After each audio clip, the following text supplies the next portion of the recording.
So the very first thing that has to happen in awakening, other than making the choice that you're going to change, choice is critical. It is keystone and cornerstone to all change. So choice is going to be like your best friend starting now. So I have to make a choice to be something different. And you have to understand, you were programmed into this experience. You made some choices when you came into this lifetime. You made some choices what this experience is going to be like. But those experiences were chosen by God being coming into a physical reality and forgetting who they were. So in order to become an adult, I have to have another transformation. I have to go from adolescence to adulthood. And right now, there is none. I'm 18. Ooh, I'm adult. Whoop-de-doo. Or maybe it's 21, or maybe it's 25. I bought my first washer and dryer. I got my first house at 25, and now I feel like an adult. That's not what an adult does, because there's no change. It's the adolescent keeps adapting. Ooh, I'll be an adult when I get a woman pregnant. Then I'm a man. I'm a man now, right? There's all these like things that when outside reality determines that I'm an adult. Adulthood has to be determined by a set. That is not, there has to be a line in the sand that I am not where I was anywhere, including childhood. And this is who I'm going to start being. And see, the adolescent will say, well, who do I want to be? Well, I want to be creative, and I want to be successful, and I want this, and I want that. Yeah, that sounds so awesome. And they'll go for that. But all they did was adapt again. They just picked a set that sounded cool when they tell everybody, well, these are my values, what are yours? When values can only come out of an emotional integrity. A value will only come out of a place like, I just use it because it's mine, one of mine. Communication. I love good communication, and it excites me to have good communication. It's easy. Like if I decide, am I going to go to this dinner party tonight and have good conversation? Good communication. Yes, I do. I love the people. I'm excited now. That's a value. It excites you just by thinking and imagining of it. That's how you find a value. So the child and the adolescent are really parts of your development. And the child's ego is in a state of, am I getting enough? And the answer is always no. Because you're now in a physical reality and you're being a creator and you have no idea you're doing it. So you're trying to get to source. I'm trying to get that fed. And reality's letting me down. Because I'm separating from that harmony. I'm becoming self-aware.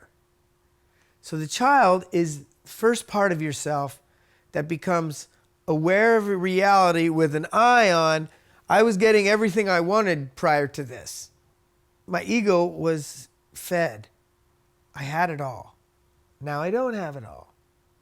I'm not getting enough. I'm not getting enough love. I'm not getting enough sleep time. I'm not getting enough food. I'm getting too much love, too much touching, not enough touching.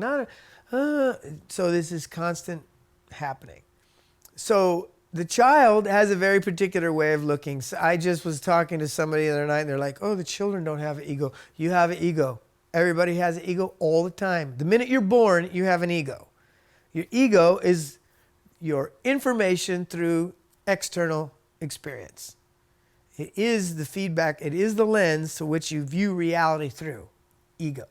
Self-I, it's one eye. Your self-I is another eye. And that self-I is the I internally, how I see myself, how I see the world, and the information coming back.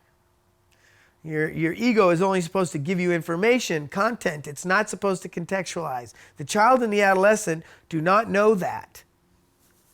The child and the adolescent are still allowing the ego to contextualize experience constantly. Now, adolescent is your soul is moving into a new progression. It's also triggered by your DNA. There's a pre-structure going on there. You are getting a transformational gift. You are taking yourself from one state of being into a new state of being. And it's heightened by the chemistry. You now can feel feelings you never had before. You also have a significance of thinking from your childhood on how to think. So adolescence is a transformation.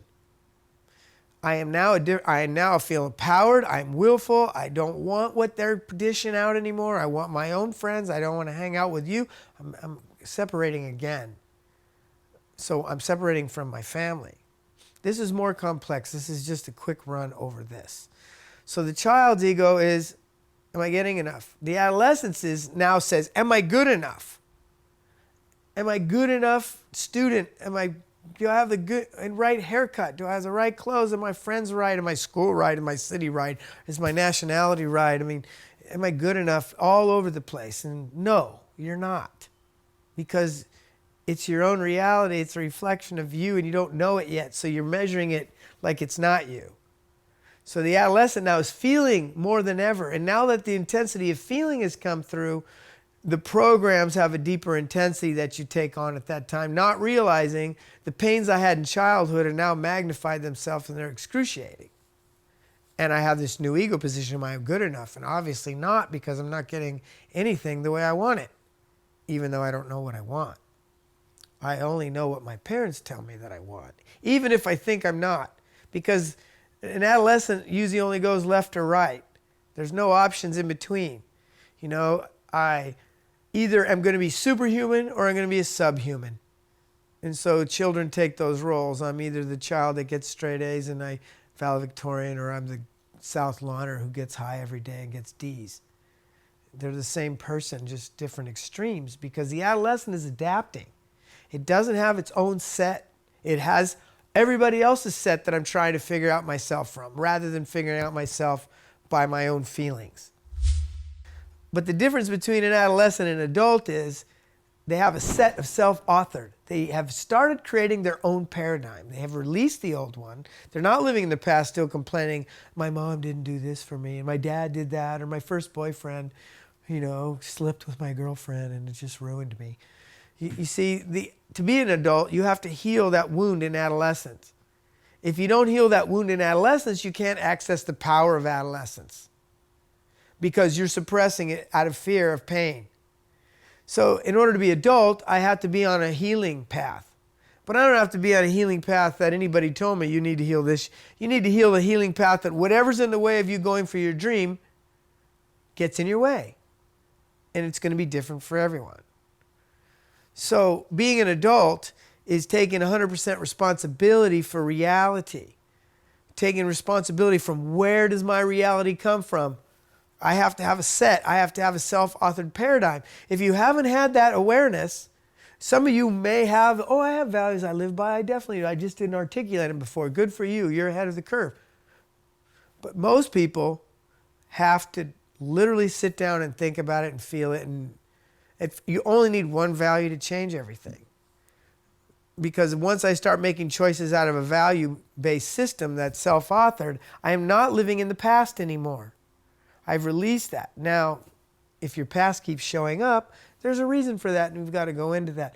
But an adult and an adolescent are nothing alike. They don't argue the way you see people arguing on TV. They don't deal with it. They don't suppress people. They don't dominate people. They don't control people. That's all adolescent behavior. It's a system of domination versus dominion. An adult has emotional dominion and has integrity to my thinking and my feeling. An adolescent can't do that. That's why they change their mind, they change the rules, they say one thing and do another. I mean, even that adage, don't do as I say, not as I do. That's an adolescent parent. Your child is picking up on what you do, not what you say. Right? So adulthood is the only powerful position that can become a conscious reality creator. An adolescent and a child can create reality. You see it going on all around you right now. You're all reality creators, but you haven't stepped into your true power of being a conscious reality creator. And that can only be harnessed by an adult. And so I'm encouraging you to move into the adult work. Move into it. That's the first transformation that'll change everything in your life, is just become the adult. Not the one your parents dreamed of, the one that you designed.